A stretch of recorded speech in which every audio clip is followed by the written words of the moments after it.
Welcome back to Hustle and Flow. I am your host, Heather Hubbard, and we are on episode 232.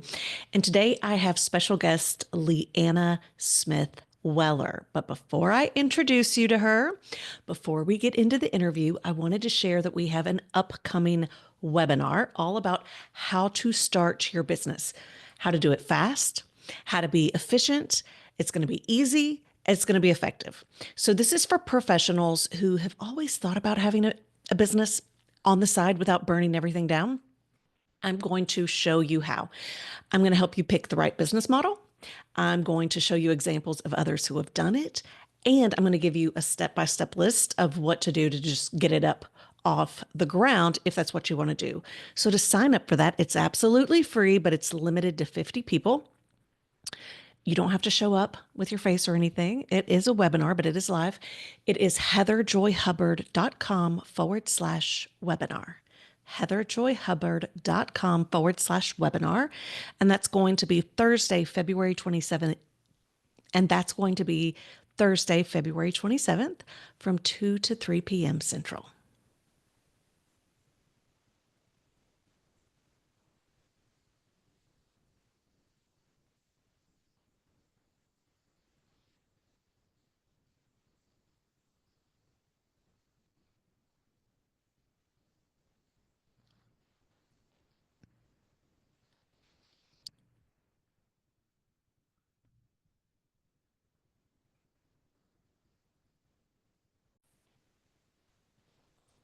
Welcome back to Hustle and Flow. I am your host, Heather Hubbard, and today we have a very special guest. If you were at the planning extravaganza in December, you probably met her and you heard about her wonderful offers and products. But if you did not, then you are going to get to hear all about her today. And she is going to help you turn your IP into your legacy. And if you're like, I don't even know that I have IP, you do. So let me introduce you to LeAnna Weller Smith. She is the owner and executive creative director at Weller Smith Design, which is an award-winning boutique design agency. She's also the host of the Creatively Speaking podcast, which is about to release its fourth season. LeAnna has more than 20 years of experience in the design and publishing industries, focusing on print, branding, web, and self-publishing.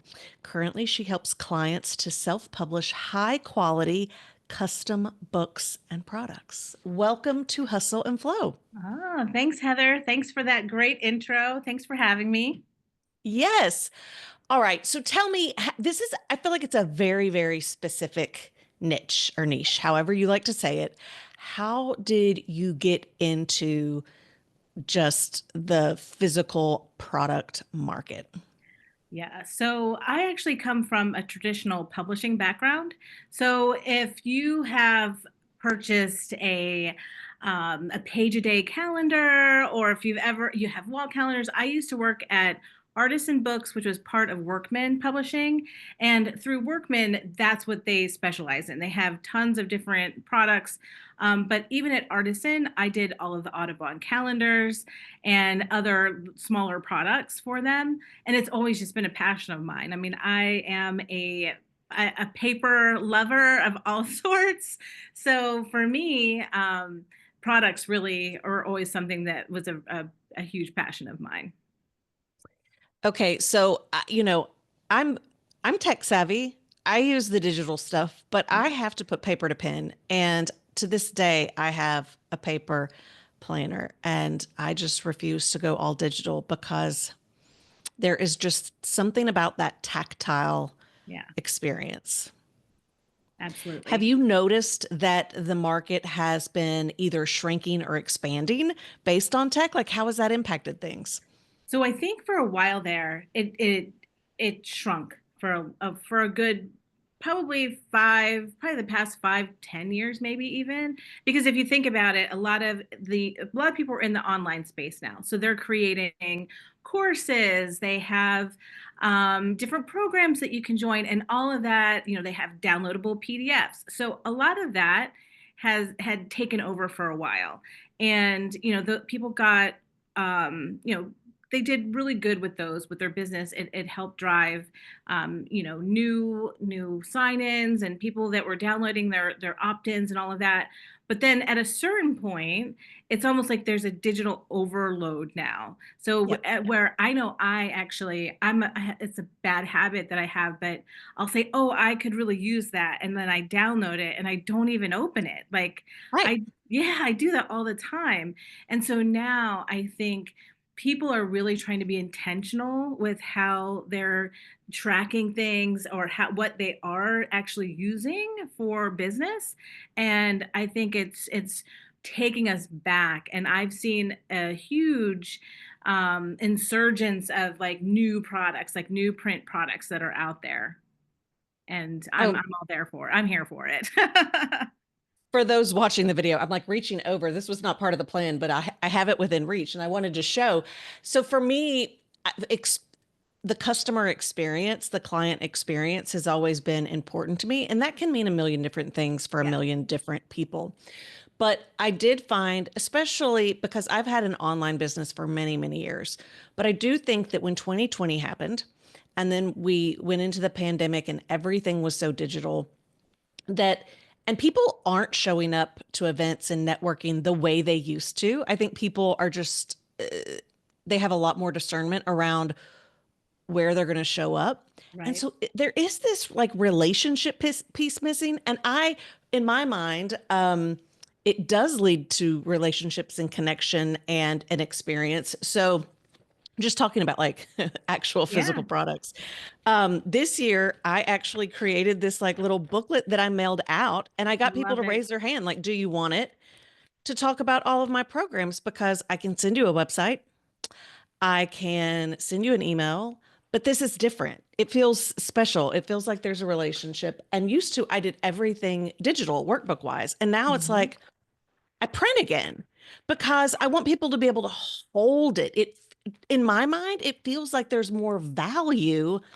And I don't know if it's my age or what, but I'm with you. I feel like where everything's digital, it's just so easy to like swipe, scroll, not pay any attention. Yeah, and something even so your brochure, it's beautiful. And I think that was a super smart thing to do because, I don't know where I heard this, but I heard this recently, which is, we're trying to reach new people. We're trying to get their attention, right? And the inbox, I know my inbox is a disaster. I hate my Yeah. inbox. Like it has so many things, and especially like, with, um all of the Black Friday sales, the Monday, Cyber Monday, all of those emails. Like I was like, oh my gosh, I can't even believe I signed up for so many things. I like was trying to like unsubscribe as I was getting all these emails, but something I heard which makes so much sense. They're like, we're trying to get people's attention, and you need to be in their least cluttered inbox. And Mm. what is that? That is their mailbox, Oh, because yeah. the mailbox is now it you know I don't get that much mail. I don't even get Mm. junk mail anymore. I just get maybe a couple of local pieces, but that's it. And so for you to actually think about sending people something, that I think is going to make a greater impact than all of these digital email. People are just kind of, oh, I missed that email. What do you mean you missed it? You opened it. And it's like, oh, but they didn't read it. So, right? Okay. If Justin is listening to this, anyone listening who's ever worked with me knows Justin. We laugh on the daily. Sometimes we get frustrated, but like we are constantly laughing because we're like, we write these words that no one reads, right? Like about a program, like not Yeah, just a newsletter, but it's like we write it and they're like, oh, I didn't read that. I deleted that. Or I read it, but I skimmed it and I didn't actually read it. didn't read And it. I get it. I do the same thing. Yeah, It's so yeah. hard. It's And so even hard. even onboarding boxes, like those are, I received one for a financial event that I was part of, and it was amazing. Like it had all the things in it. It had some, and then it made you curious. And so then it makes you show up because you want to see, okay, well, if I got this in the mail, what is this presentation going to be like? And that did not disappoint either. Yeah. So it's I have definitely, I started. think, things are kind of shifting. I was talking to a friend of mine, and she does certifications. So she helps Hmm. clients to create these certification programs for their business. And we were kind of talking about it, and back in the day, like back in like, you would get booklets of CD-ROMs that you would put in your car while you were driving, because everyone was driving to work, and Yeah. we didn't have podcasts, we didn't have all of that at the time, and it's very similar. It's like those things, you're giving somebody the opportunity to capture their attention, like, because Hmm. it is physically in their space. Yeah. So, what are some of the new, I mean, maybe they're not new, but like, what are some of the interesting products that you love to see where it's like, oh, that is unique? That is not, I wouldn't have necessarily thought of that for my business. Yeah, so I have seen a lot of really cool card decks. And so a lot of people, when they think of card decks, they think of tarot cards, or maybe like the inspirational cards, and so that they're very, like low content, I would call them, Yeah. in a sense. But what I've been seeing a lot lately is people that are really truly taking a system that they have created and turning Hmm. them into these really smart card decks. And what that does is it allows you to take the teachings that you do and within your program or your IP or your book, and really dial it in, and it becomes this tangible product, and it's useful. So it Hmm. for think about like a copywriter. Like a copywriter could have, you know 10 kind of, hooks for this, 10 kind of titles for this. Mm. Hey, this is how you brainstorm. This is the structure that you need, and this is how you brainstorm this content or copy. And it could be for sales, it could be for emails, it could be for news, it could be for all these different things, but you're giving it to them in this small format that they can use. Same thing, like people that are in finance, they can use a card deck to really talk about like different savings techniques, different financial options that you have. You can dig deeper how to save. So there's some really cool things out there, not only for people that have like business IP, but even for, we work with a lot of cookbook clients, even for culinary clients. I've seen these card decks that are one was for like a cheese board, like cheese boards, or curated boards, right? And so they have a picture of the board with all of the meats and cheeses, the charcuterie boards, and then you turn it over and it tells you what all of those are, so that you can have a visual, and then you're like, oh, I can totally make this. So then you can use this card deck and make a beautiful charcuterie board, and you don't have to figure it out yourself. So I think there's like that, and it's a small format, so it's about being strategic about the content that's Hmm. on there, and then using it, you know using that in a different way. And I can see so many different ways to use that. I actually saw a speaker a long time ago, and I can't remember who that was, but they had a card deck, Mhm. and what they did was they had, I feel like it was like almost like different characters or leadership types or something like that. Yep. And then they had all of these cards spread out around the room, and it was like you had to pick a card and then you were just talking to each other. It was like a way to facilitate the workshop.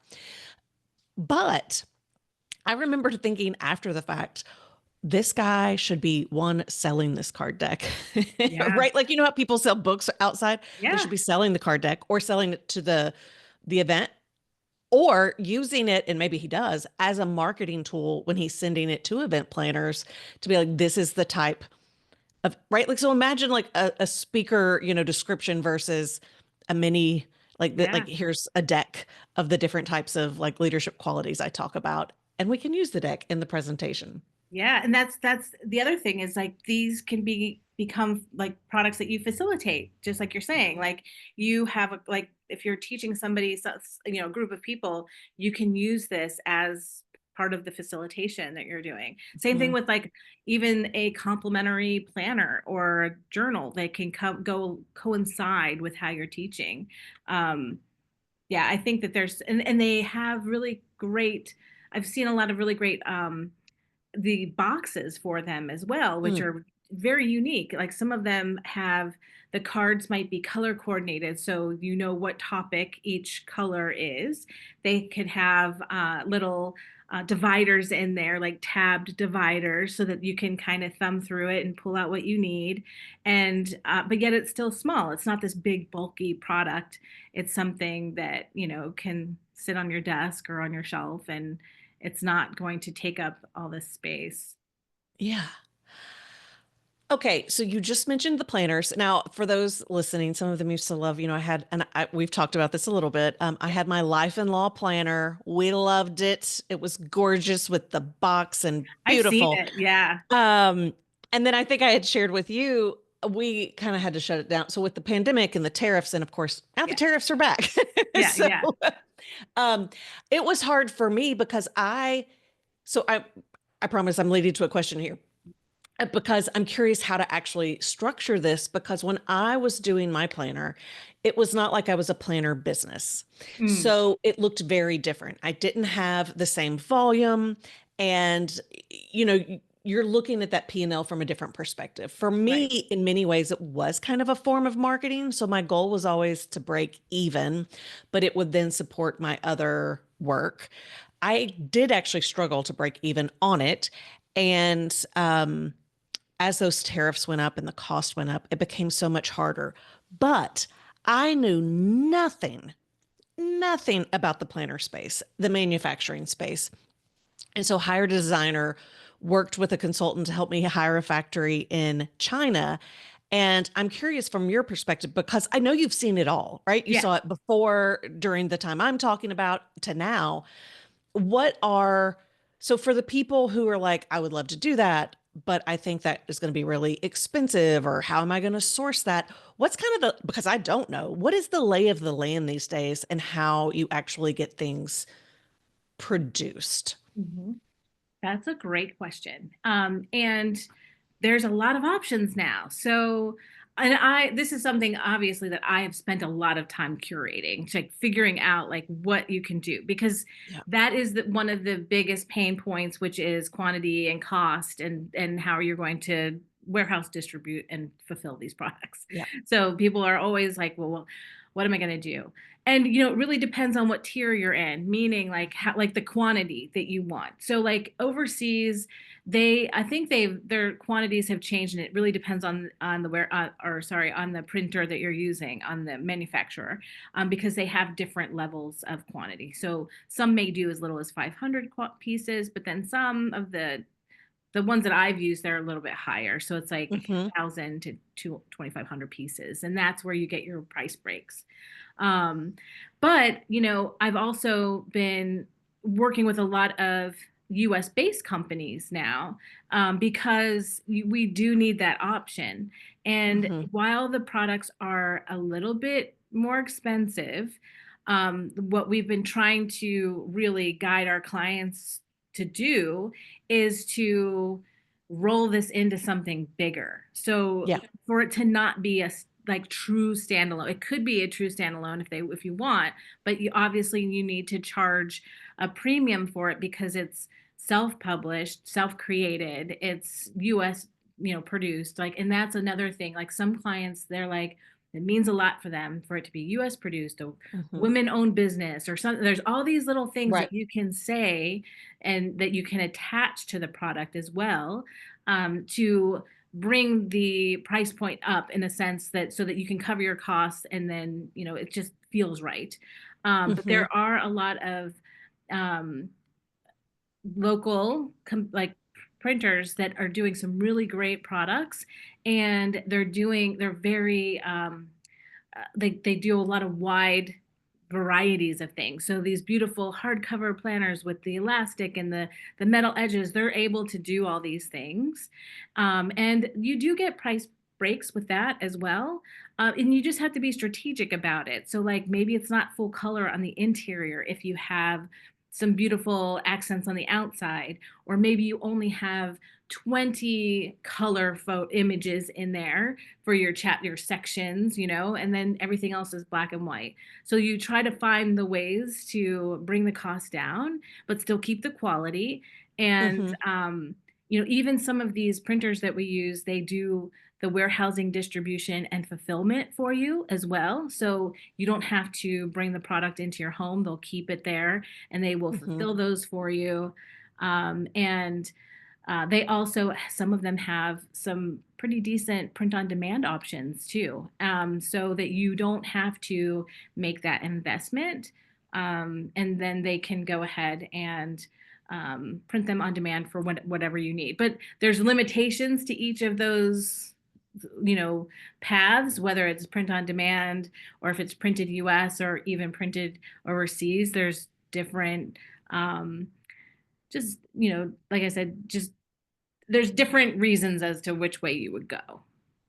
Well, that's what I was about to ask about the print on demand, because I feel like even just in like the self-publishing world, that has drastically changed over the last 5, 6 years. Yeah. So the time when I was doing the planner and there weren't as many options, because even when I had like the friends who were doing the self-publishing in the books, it just seemed like it was more complicated. There weren't as Mhm. many options. And now it Yeah. seems to be so much easier. So I was curious if that's kind of happening with other physical products as well. Yeah, it is happening across the board. So, and like you can do for almost anything in some capacity as a print on demand product. Again, there's limitations to what you can do, but I always think, hey, it's a great beta. It's a great, like, it helps you test your product as well if you want to do print on demand. It also just helps alleviate all the stress of, like I said, like that big investment and holding inventory. But I've seen some beautiful companies that do card decks that are really pretty and really like nice quality. They do a fast turnaround. There's companies that do we work with a company that they do really nice like hardbound, or not hardbound, but the hardcover spiral bound beautiful planners or Hmm. journals. And that was really hard to come by for a while, like to have those really nice ones. Yeah, Yeah. I couldn't source that in the US. I could not No. find anyone to source it. Mm-mm. Yeah. And so now there's a lot of options, and and I'm trying to think, like, even with books and all of that, like there's Lulu, and there's all these other companies that do different versions of their own print on demand service, and they all do different things. So some might Hmm. work better for a cookbook, others might be better for your novel or a journal or something, but there's so many more options now. I have to say, I mean, like I said, I like the tactile I piece know. anyway. But as someone, so I practiced intellectual property law, and a lot of people that they're like, it's just so ephemeral, right? It's like, what even is that, right? Right. But I have to say, when you then have something in physical form, whether it is a workbook or it is that planner with the box, like anything like that, it I don't really know how to describe it, but there is something about it that just brings so much joy and fulfillment and pride of being able to see something that was in your head Yeah. that's actually something you can touch. Yeah. And I really would like everyone to be able to feel that at least once in their life. I know, I know, me too. And I always tell people, like, when we work on these products, like for me, it's just as exciting for me as it is for the client, because we receive it just like they do, and we're like, oh my God, this is so awesome. And it is, it's a joy to receive these, but it's also like, since we do a lot of, like I've mentioned, like we do a lot of cookbooks, and even those clients, what it to them, it means they're able to share their information, their content with so many people. And yeah, it's a joyous moment, because that that's now living in somebody's space and they're using it, and whether it's a planner, book, journal, anything, and that they're enjoying it. I think that's the other side, and they're enjoying what they're Yeah. using. Yeah. Well, I when you were talking about that earlier about the did you say it was a financial expert or a CPA, something like Mhm. that? You know, my background is law, so I was thinking Yeah. of lawyers and I was thinking of all of the different types of law. And depending on who you serve, like I can totally see a journal that actually has your process or your information and it like makes it easier for people to go through it and then they can just take notes. They have it all in one place. And they feel supported and loved in that. And it makes you like it takes you to another level Yeah. if you are providing something tangible like that, as Mhm. opposed to just a service, which clearly has a ton of value, but you can't always see it. There's something about being able to touch, feel, and see something from the person providing you a service. Yeah. And, it's also a great reminder too, because just like we were saying, a lot of these digital downloads and things that we've collected over time, we don't see them. They're in a digital, Yeah. graveyard. They're over there living. But since this is in your space, it's like, oh, that's right. Like I can use this now. Like this is what I'm working on. I'm tracking my hours. I'm tracking my sleep. I'm tracking, it could be a tracker. It could be, so it's something then that reminds you of either a goal or something that you've been working on. And it's like, oh yeah, I have all the tools I need and they're right here. And the other thing I'll say too is, just because it is a paper product doesn't mean you can't pull it into the digital world as well. So you can easily now QR codes are very Mhm. easy to use. Before, years ago you had to download an app and then maybe the app would work and maybe it wouldn't. But now QR codes are a great way to also cross both lines. Mhm. So you can still have all of that digital information and you don't have to overwhelm the print product that you're creating. You can always Mhm. push them over to deeper content that you want them to look at or read, but then that you might want them to track somewhere else. So even it being a print product, it can cross into the digital world as well. I'm also thinking about it from a marketing sense, swag. Like I'm Mm, thinking of conferences and events. yeah. And let me tell you, for those of you who love it, I apologize if you have a ton of it. I hate swag. I feel like it is just such a waste, especially for Yeah. our environment because it's always crap. And it's just like, why do we have all this crap with your logo on it? Mhm. And me seeing your logo on mints or a pen doesn't make me think, oh, yeah, let me look that up again. Who is that? Like you might use it, but you don't actually think of that person. Right. And then even if you see it, you're like, oh, I think I met them at a conference or they were a vendor. And it's like, yeah, but what do they even do? And so I just think it's so much like it's just smarter Yeah. to like if you want to give something away as opposed to having just these random swag items, actually think about leveraging your IP, leveraging your service, leveraging your process where you can give someone something valuable that may have your logo on it, but actually also is helpful. Very And I helpful. would think you could do more than just the logo, right? Like you actually make it Oh, something that's interactive and helpful. absolutely. It's a tool, it's fun. And then they may actually, one, remember you, but two, remember what you do and reach out to you. Oh, yeah, 100%. And you're absolutely right on that. Like it doesn't have to be branded with your like, logo all over it, these are things like and that's one of the things that I know a lot of our clients really appreciate is beauty.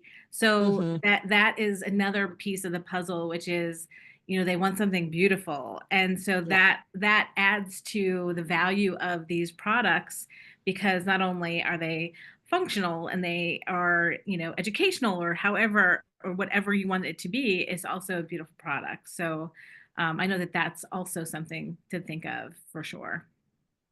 So if people are sitting here thinking, okay, this sounds great, but I don't even know where to start. Like, how would I even start? What would be your recommendation on how they would just like kind of brainstorm and think through that?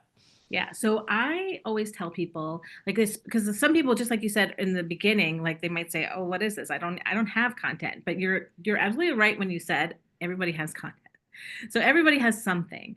And I always try to tell people if they're hitting that wall of like, I'm not really sure what I would make, or what I if I have content. The thing is that, how are you communicating with people that you work with or that you want to attract? Are you on Instagram? Are you giving them tips? Are you do you have a course? Do you have a book? Do you have a program that you're putting them through? Like, what do you do with them, and what seems to work the most? Like, what kind of content resonates with them? And so I have people like start to write that list of the content that they create. But then I also tell them, like, if you feel like maybe you don't have all the content, maybe there's somebody you can partner with that has the other piece of the puzzle, and the two of you can work on it. So maybe you do want a tarot deck, but you don't have artwork, but you have the vision. So you could work with an illustrator to help you. Maybe you co-create that together. A lot of people have like health planners or health journals, but they want to include, things about maybe something from astrology, and they want to include something with essential oils. So, like, you can work with these people to create the content, like to pull together what you want. But it's like, look at the content you have, look what the product you want to create, see what you need to fill in if there's anything. And if there's not, then it's like strategically organizing it. So, just like I said, you could have a card deck that's divided into 4 topics. Think about like the content that you have and how you would sort of organize it into a product. And then I think the next thing is, when it comes to figuring out what product to create, it's really thinking about the client and what would be the most valuable thing. Because people will come to me and say, I want to make a journal for moms who have, they have children that with special needs. And I'm like, well, do they really need a plan, or do they really need a journal? Like, maybe they don't have time for a journal. Like, what are you helping them do? And then they'll say, I'm helping them to de-escalate, issues here, or I'm helping them to work through problems here. And I'm like, well, maybe they need it like a fan deck, like quick, like, Yeah. help me. Like, they don't need a journal. Like, so it's like thinking about what would be really valuable at that point once you've seen all the content you have, and figuring out like what could be really valuable for your type of client. What I love about this as well is it allows those of us who are in kind of, I mean, we're serving people, we're using that left side of our brain, and it's very heady. It allows you to play and to be Yeah. creative. So even if that's not your business, you still get to do something fun and create something beautiful.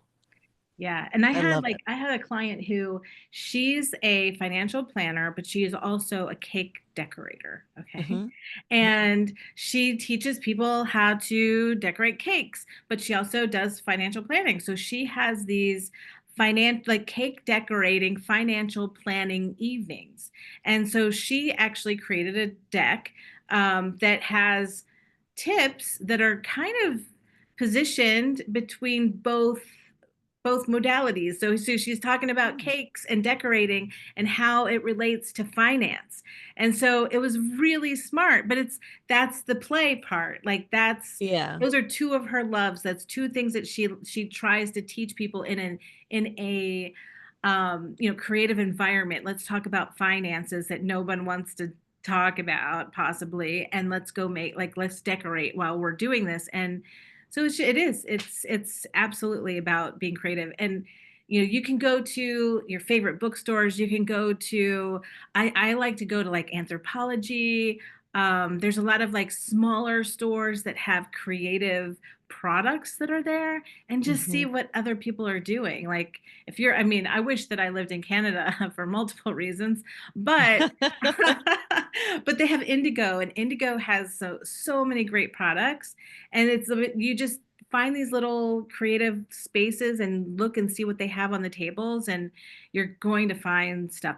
I think all of the like Paper Source, all of those Mm. places have some really great ideas. And you can take any sort of end product and make that work within what you want to teach or talk about.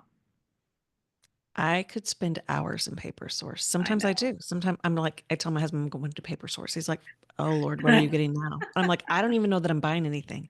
I just need Yeah. to see it all. It's just want to see it. I want to see it, touch it. I want to get inspired. Yeah. It's Yes, a great place. yes. All right. So tell everyone a little bit about your podcast, where they can find that, as well as if they're interested in doing a card deck with you or Yeah. another product with you, how they can reach out and find more. Oh, absolutely. So our podcast is called Creatively Speaking with Weller Smith Design. We are on all of the places. So iTunes, Spotify, all the things. And that podcast talks about self-publishing. So we talk about traditional self-publishing. We have a whole season on products. That's the very first season. So we talk about planners, calendars, journals, and decks in that first season. And then we talk about cookbooks and the publishing process for the other three. And then you can go to our productology site, which is spelled like anthropology. So it's with a GIE at the end. And there you can grab our download. It's our productology roadmap. And that says that it's for planners, but you can use that roadmap for any print product that you want to create. And it takes you through the whole thing, like what we were talking about.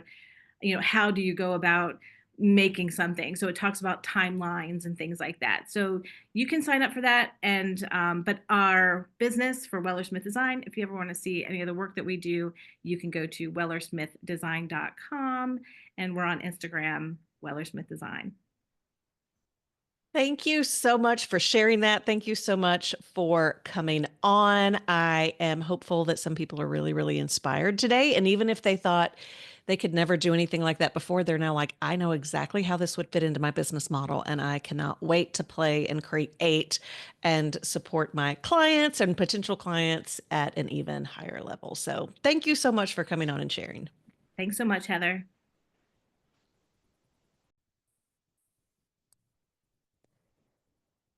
Thank you so much for joining us today.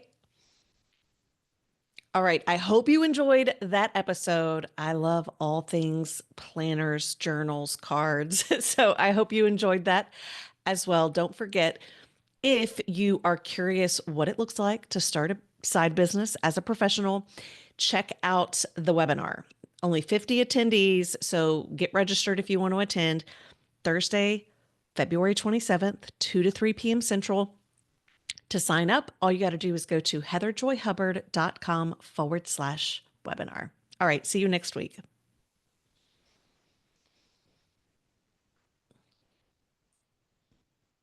Welcome back to Hustle and Flow. I am your host, Heather Hubbard, and we are on episode 232. And today I have special guest, LeAnna Smith Weller. And today I have special guest, LeAnna Weller Smith, and she is going to be talking about physical products to leverage your intellectual property. But before we get to that, I wanted to remind you that I have a free webinar coming up. Welcome back to Hustle and Flow. I am your host, Heather Hubbard, and we are Welcome back to Hustle and Flow. I am your host, Heather Hubbard, and we are on episode 232.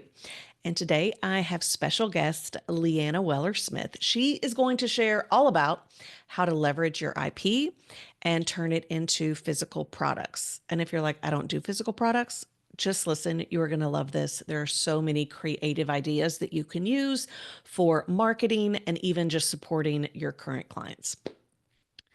Before we get to that, though, I wanted to share with you that I have a free webinar coming up. It is Thursday, February 27th from 2 to 3 p.m. Central, and it is all about how to start a side business in 2025. So if you are a professional and you have always dreamed of having a business, or maybe you've actually started it, but you feel like you don't really have it off the ground yet, maybe you've never thought of it and you're just curious what I have to say. Come to the webinar. I am going to share all about how to create the right business model for you. I'm going to share real life experiences of professionals who created lucrative side businesses. And I am going to share checklist step by step what you've actually got to do to get it up and running off the ground.